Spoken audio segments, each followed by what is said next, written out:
Yang pertama adalah perencanaan usaha. Dalam perencanaan usaha, kita harus mempunyai ide dan peluang untuk usaha makanan internasional kita.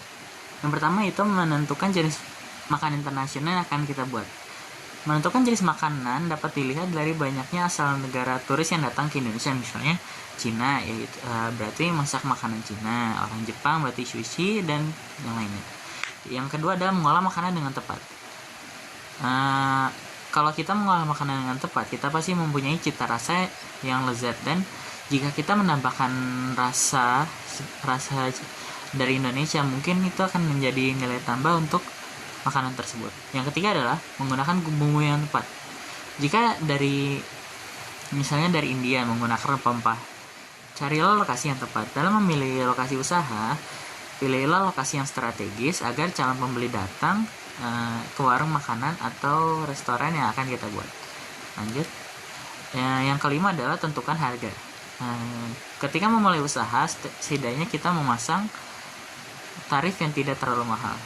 Yang keenam adalah memberikan layanan prima, memberikan layanan yang berkualitas baik, misalnya dengan layanan cepat, cekatan, dan ramah.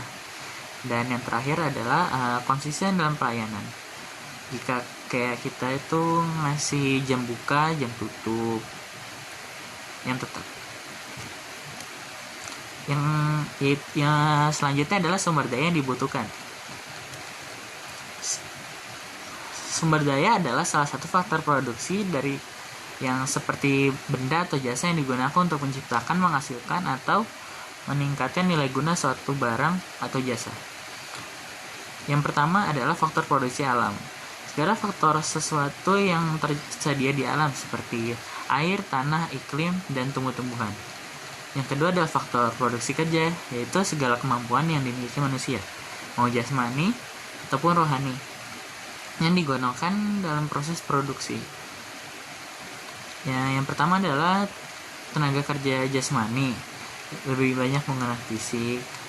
Tenaga kerja contohnya adalah tenaga kerja terdidik dan tidak terlatih. Yang kedua adalah tenaga kerja rohani yang lebih banyak menggunakan kemampuan dalam melakukan aktivitasnya. Lanjut, yaitu selanjutnya adalah faktor produksi modal. Setiap alat atau benda yang digunakan untuk menghasilkan barang atau jasa ataupun dapat digunakan dalam proses produksi. Faktor produksi modal yang digunakan dalam usaha makanan internasional adalah sebagai yang pertama adalah menurut wujudnya, dibagi menjadi modal barang dan modal uang.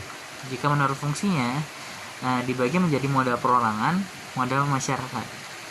Menurut sifatnya, dibagi menjadi modal tetap dan modal lancar. Yang selanjutnya adalah menurut bentuknya.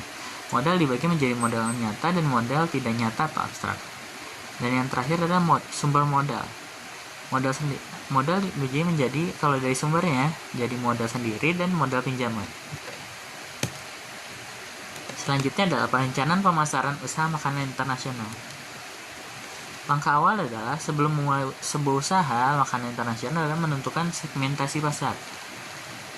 Bila kurang jeli dengan minat pasar yang ada, bisa dipastikan produk kuliner yang dijajakan tidak akan berhasil diterima konsumen.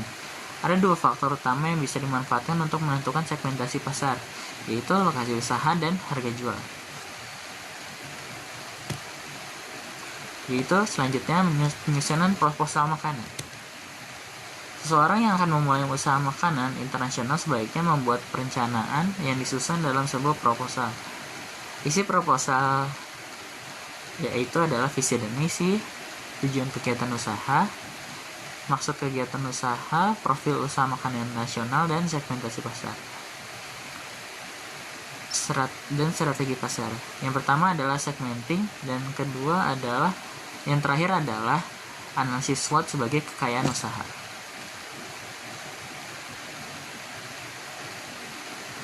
Segmen strategi pasar, analisis SWOT, dan proses produksi.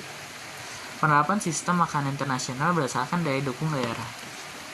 Yang pertama adalah masakan kontinental. Biasanya itu yang ada di Eropa, terdiri dari santapan mula atau makanan pembuka, makanan utama, dan penutup.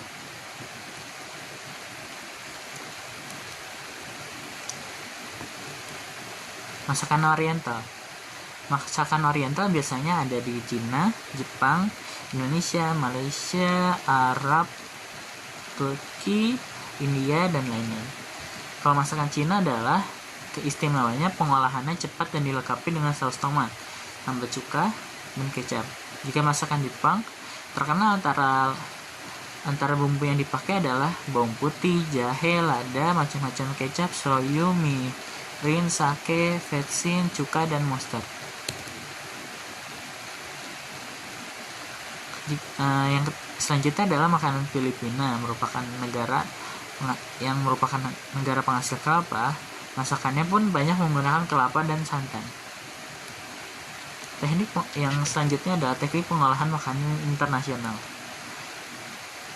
Tekniknya itu ada banyak, seperti merebus, mengukus, mengsteam, menggoreng, mencacah, menyetup, menyemur, menumis, memanggang, membakar, mengocok, mendinginkan, memarinir, mempasnir, dan lain-lain. Teknik pengemasan makanan internasional. Yang pertama adalah agar kemasan produknya dapat berfungsi dengan baik, maka makanan membuat kemasan produk harusnya tidak beracun, kedap udara, kedap air, tidak merusak lingkungan, mudah dibuang, mencegah kebocoran, memenuhi ukuran, berat, dan juga bentuk.